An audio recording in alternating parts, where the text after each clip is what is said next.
Everyone, welcome back to my channel one step for education. आज हम करेंगे कार्यपत्रक 6 कक्षा छठी के लिए। ये आपकी क्लास 6 की वर्कशीट है। विषय आपका है हिंदी, पाठ का नाम है आपका बचपन। लास्ट वर्कशीट भी आपकी बचपन चैप्टर की ही थी। तिथि है 13 अक्टूबर 2020। ये वर्कशीट आपकी ट्यूसडे की वर्कशीट है। आइए देखते हैं। बच्चों, पिछले कार्यपत्रकों में हमने जाना कि बचपन पाठ की लेखिका कृष्णा सोबती जी ने अपने पहनावे, अपने खान पान की आदतों और अपने बचपन के शौक को बताया है।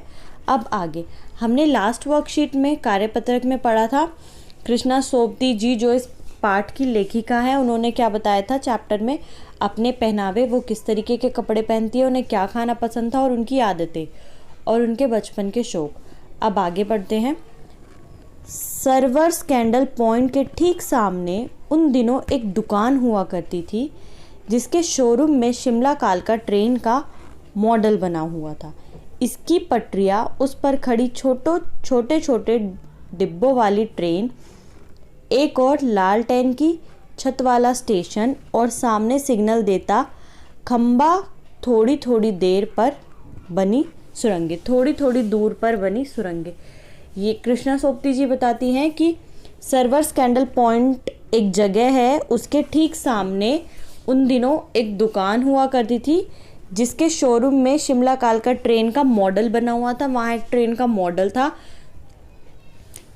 उसमें ट्रेन की पटरियाँ, उसके छोटे छोटे डिब्बे वाली ट्रेन, लाल टीन की छत वाला स्टेशन और सामने सिग्नल देता हुआ खंबा, थोड़ी थोड़ी दूर पर बनी सुरंगें।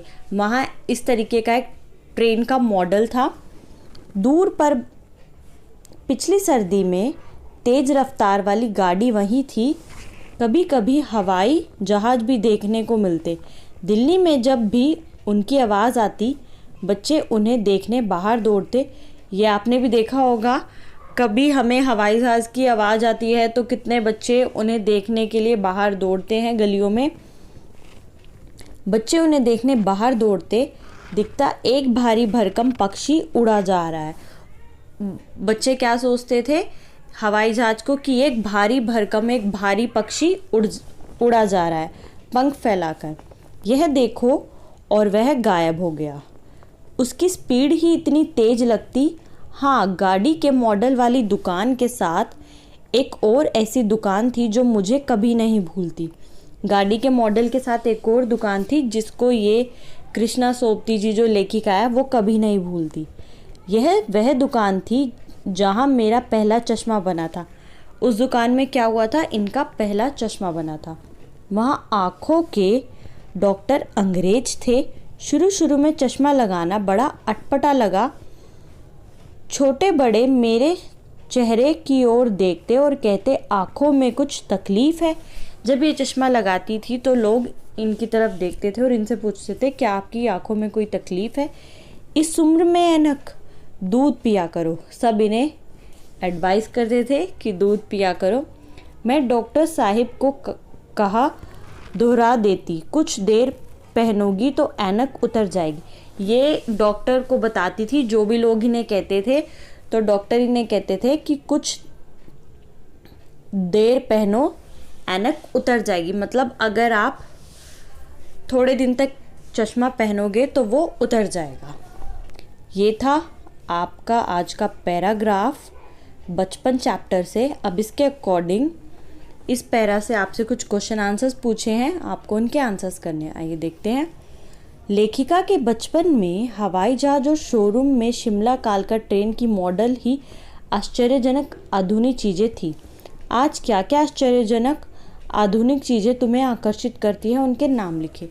जैसे कि लेखिका ने चैप्टर में बताया हुआ है पाठ में कि उस टाइम हवाई जहाज, शोरूम, गाड़ी, ट्रेन का मॉडल, ये सारी क्या थी, आश्चर्यजनक आधुनिक चीज़ें थी।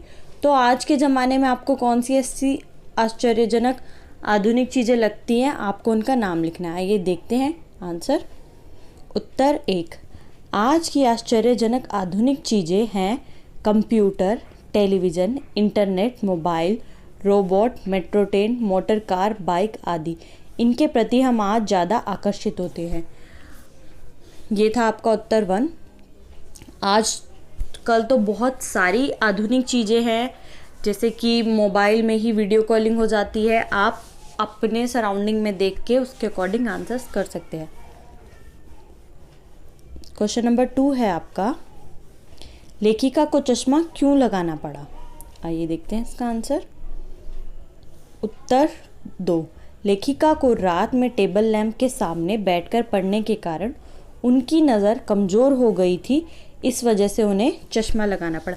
लेखिका रात को टेबल लैंप के सामने पढ़ती थी, और जब हम रात को पढ़ते हैं तो हमारी आईसाइट वीक हो जाती है। इसी तरीके से उनकी नज़र भी कमज़ोर हो गई थी, इसलिए उन्हें चश्मा लगाना पड़ा। ये था आपका आंसर 2।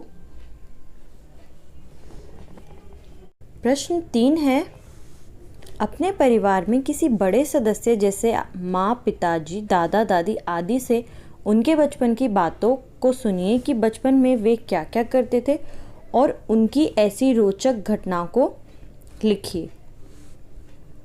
तो आप इसका उत्तर लिख सकते हैं। मेरी दादी बताती हैं कि वो बचपन में सभी बच्चों को भूत की कहानियाँ सुनाकर मनोरंजित करती थी और सभी बच्चों को हर शाम पार्क ले जाती थी ताकि बच्चे प्राकृतिक चीज़ों का महत्व समझ पाए। इस तरीके से आप भी अपनी दादी की या अपने मम्मी पापा की कोई भी स्टोरी लिख सकते हैं जो आपके बचपन की हो या उनके बचपन की हो। तो मैंने ये लिखी है, प्राकृतिक चीज़ों का महत्व हम समझ पाते हैं जब हम बाहर जाते हैं, पेड़ पौधों को देखते हैं, अलग अलग प्रकार के फूलों को देखते हैं, तो हमें समझ आता है कि प्राकृतिक में कितनी सुंदर सुंदर चीज़ें भी हैं। तो मैंने ये लिखा है। आइए देखते हैं नेक्स्ट क्वेश्चन। पाठ में आए अंग्रेजी भाषा के शब्दों को ढूंढकर उससे एक एक वाक्य बनाकर लिखिए। बचपन पाठ में कुछ अंग्रेजी शब्द का इस्तेमाल किया हुआ है, तो आपको उनसे एक एक वाक्य बनाना है। जैसे कि फ्रॉक, तो आप लिख सकते हैं, मेरे पास गुलाबी रंग की झालर वाली फ्रॉक है। आप कोई और वाक्य भी बना सकते हैं। एक आया है लेमन कलर, हमारी अध्यापिका ने बताया है नींबू को अंग्रेजी में लेमन कहते हैं। आप इस तरीके से लेमन से वाक्य बना सकते हैं। नेक्स्ट आया है ऑलिव ऑयल, ऑलिव ऑयल सेहत के लिए बहुत लाभदायक होता है। आप ये वाक्य लिख सकते हैं। नेक्स्ट ग्रामोफोन, तो आप वाक्य बनाएंगे इसका इस तरीके से, मेरे दादाजी के पास ग्रामोफोन था, वह उसमें गाने सुनते थे। ग्रामोफोन एक इंग्लिश का वर्ड है जिसमें गाने सुने जाते हैं। उसके बाद है स्पीड, तो आप लिख सकते हैं, स्पीड में गाड़ी चलाने से दुर्घटना हो सकती है, जो कि सत्य भी है। अगर हम स्पीड में गाड़ी चलाते हैं तो एक्सीडेंट होने के चांसेस ज़्यादा होते हैं। नेक्स्ट क्वेश्चन है आपका, क्रियाओं से भी भाववाचक संज्ञा बनती है, जैसे मारना से मार, काटना से काट। इसमें मारना एक क्रिया होती है जिसमें हम कुछ काम कर रहे होते हैं, और मार क्या है, इसकी भाववाचक संज्ञा है। इस तरीके से काटना का काट, हारना से हार, सीखना से सीख, पलटना से पलट और हड़पना से हड़प आदि भाववाचक संज्ञाएं बनी हैं। तुम भी इस स्मरण से कुछ क्रियाओं को छाट कर लिखो और उनसे भाववाचक संज्ञा बनाओ। पाठ से आपको या अपने मन से कोई भी शब्द क्रिया से भाववाचक संज्ञा बनानी है। तो ये आपका उत्तर 5 है, मैंने लिखा है। ऐसे ऊपर आपको क्रिया लिखना है और एक साइड पर भाववाचक संज्ञा लिखनी है, और उसके बाद आपको नीचे लिखना है। चमकना से बनेगा चमक, भागना से बनेगा भाग। उसके बाद नेक्स्ट है बदलना से बदल, खरीदना से खरीद और ओढ़ना से ओढ़। ये सब क्रियाएं हैं और ये क्या है, इनकी भाववाचक संज्ञाएं। तो ये स्टूडेंट, ये थी आपकी आज की वर्कशीट कक्षा 6 की हिंदी की बचपन चैप्टर की। अगर आपको मेरी वीडियो पसंद आई हो तो वीडियो को लाइक कीजिएगा और चैनल को सब्सक्राइब कीजिएगा, और आप मुझे कमेंट सेक्शन में भी कमेंट करके बता सकते हैं आपको मेरी वीडियो कैसी लगी। Thank you.